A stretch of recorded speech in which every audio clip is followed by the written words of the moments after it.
ابھی آپ کو بتائیں کہ پولیس نے کراچی سے لاپتہ ہو کر شادی کرنے والی لڑکی نمرہ کاظمی کو عدالت میں پیش کر دیا۔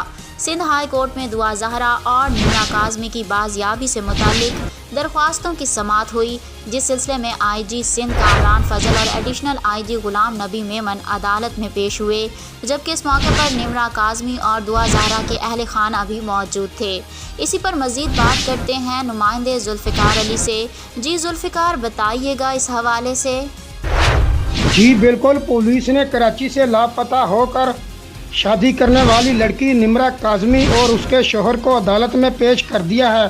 دوران سماعت عدالت نے نمرہ کاظمی سے سوال کیا کہ آپ پڑھتی ہیں؟ اس پر نمرہ نے بتایا کہ میں 10ویں کلاس میں ہوں۔ لڑکی کے جواب پر جسٹس اقبال کلہوڑو نے کہا کہ آپ کی عمر پھر 18 سال سے تو کم ہوگی۔